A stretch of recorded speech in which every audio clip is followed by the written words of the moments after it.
Before we get to the moment the sky turns into a furnace, we have to talk about the people standing on that deck. This isn't just a mission for the pilots or the captains. It's a burden carried by the maintainers who are turning wrenches at 2 in the morning, and the families back home in places like Norfolk or San Diego who are waiting for that one phone call saying their sailor is safe. The night is black and the sea is restless.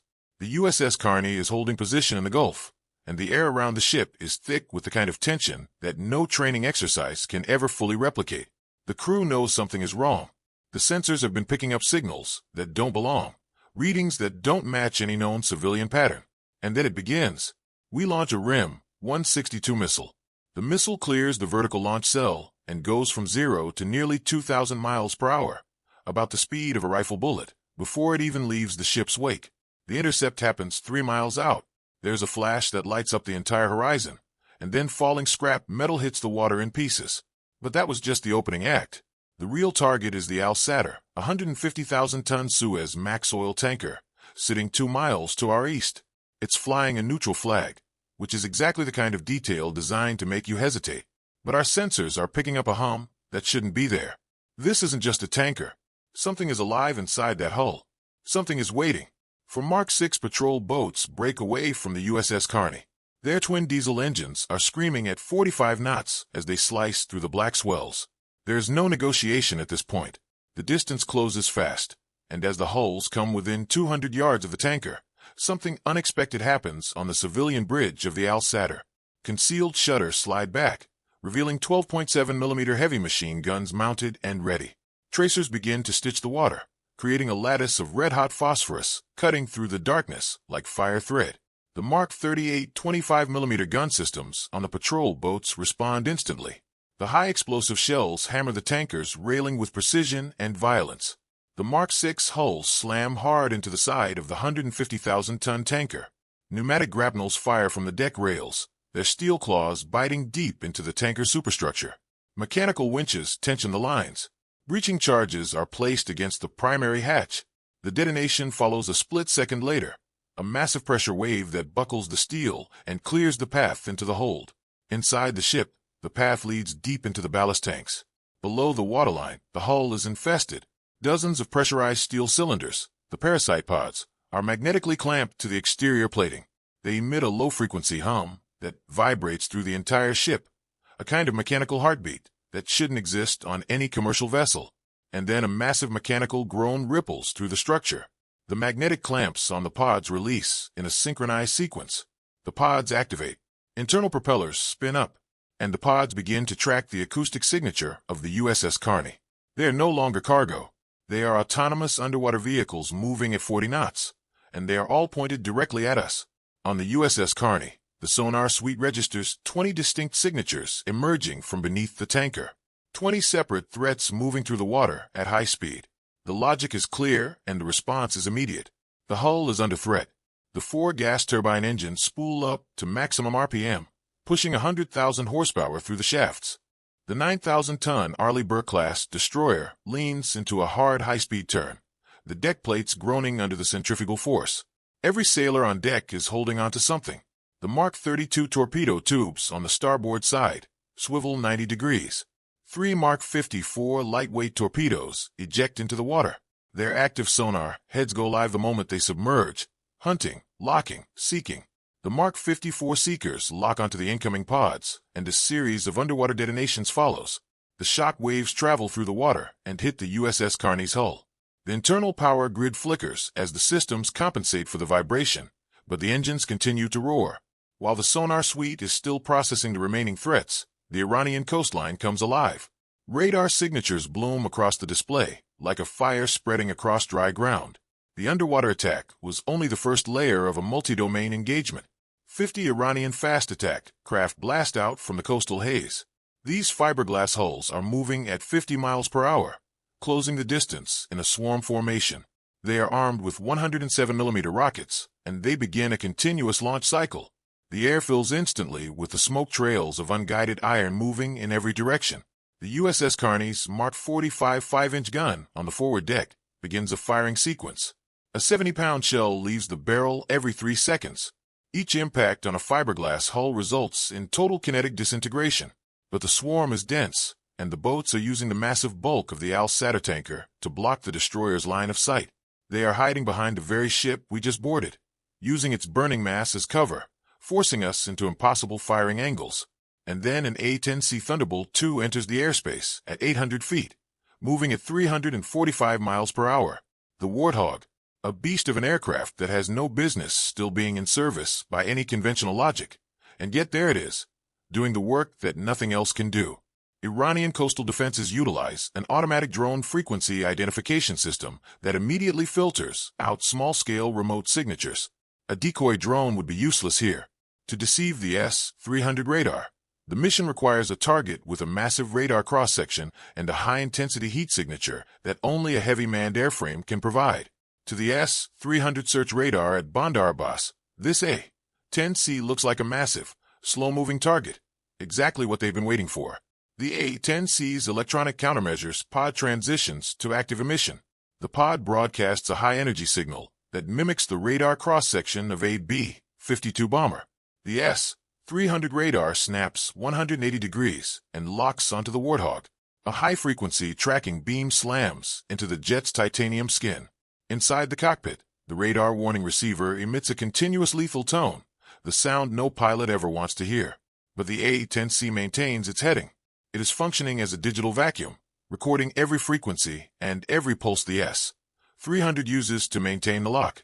This data is time-stamped and uploaded via Link 16 directly to the USS Carney and the Carrier Strike Group. Every hidden battery on the coast is being mapped in real time.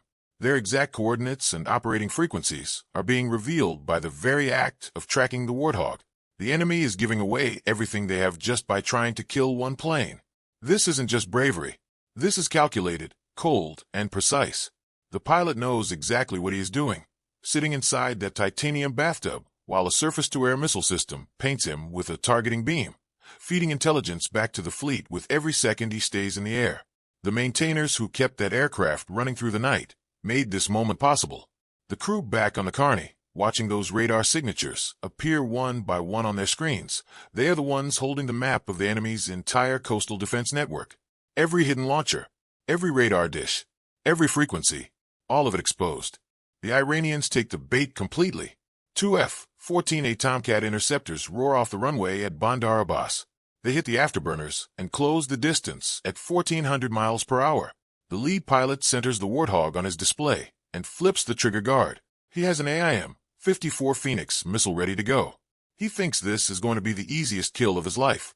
A slow, lumbering ground attack aircraft flying in a straight line with a radar lock already established.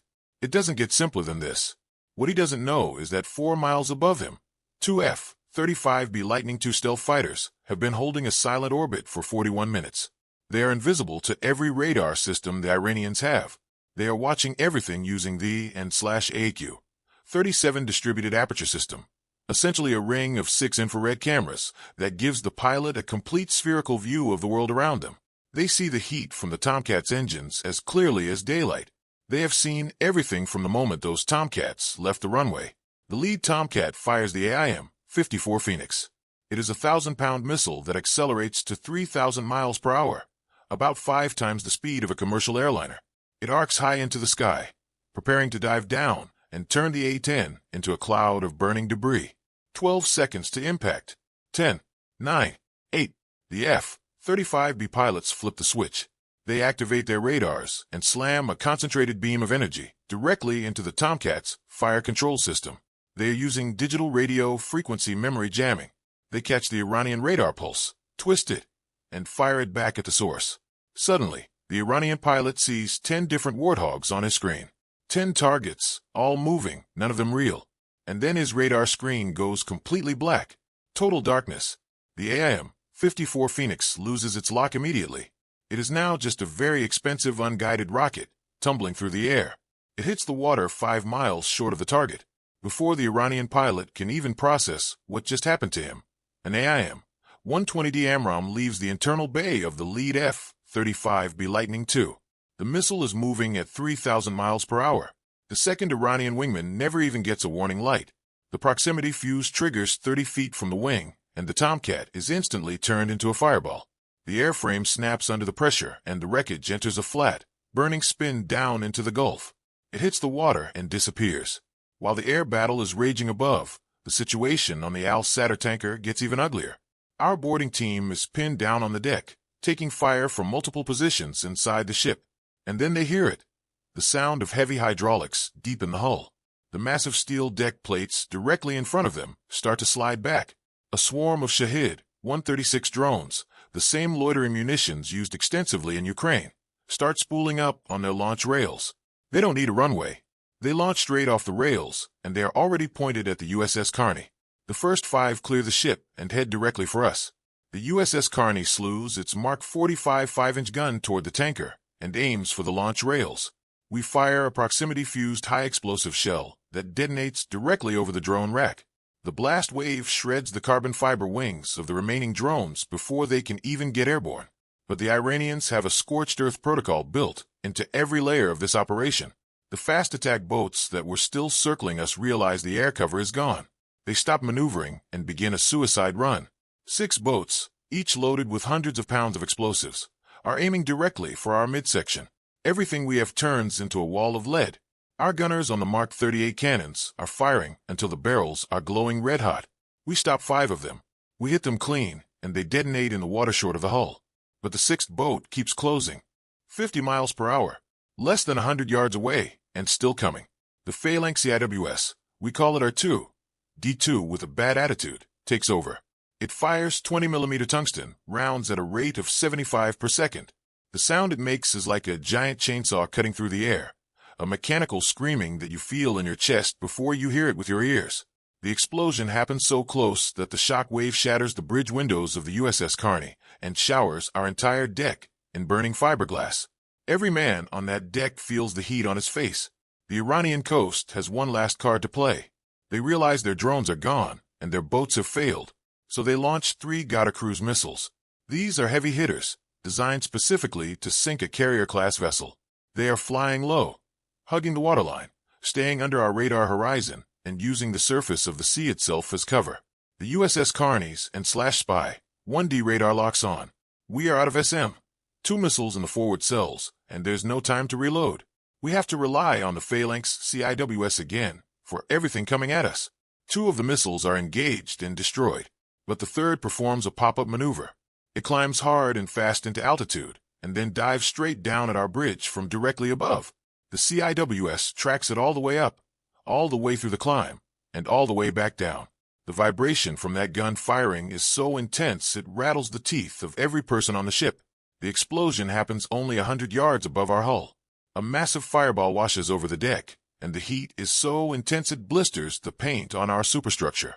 But the USS Carney is still standing. The remaining Iranian boats see the cruise missiles fail. They see the Super Hornets arriving from the carrier strike group, those massive twin-engine fighters dropping out of the sky with full weapons loads. They realize the fight is over. They turn and run for the coast, abandoning the tanker, leaving it to burn behind them. Our boarding team secures the bridge of the Al-Sadr. The crew surrenders immediately. They were technicians sent specifically to manage the launch systems, not fighters. We take the ship. We take the cargo. The cleanup takes all morning. We deploy the MH-60, our Seahawk helicopter, to pick up survivors from the water. We secure the remaining parasite pods and bring them onto the deck of the USS Carney. When we open the first pod with a robotic cutter, we don't find drone parts or weapons components. We find high-resolution digital maps. These maps contain the exact GPS coordinates and the precise structural weak points of every major desalination plant in the UAE and Saudi Arabia. Every facility, every pipeline, every critical node in the water supply chain for millions of civilian people. This was never just a military operation. This was a pre-targeting mission. The Iranians were getting ready to strike the water supply for millions of human beings. The invisible pipeline was actually a countdown to a humanitarian disaster on a scale that most people never allow themselves to imagine. The USS Carney turns back toward the open sea, towing the tanker behind her. The mission is done, but the shadow war is not over. The enemy is rational. They are competent. They watched how we fought today, but we recorded them. Every frequency, every coordinate, every move they made. The A-10C Thunderbolt II and the 2F-35B Lightning II Ghosts form up in a tight V shape over the carrier. They leave behind a confused and bleeding enemy. The side that sees everything is the side that decides how the story ends.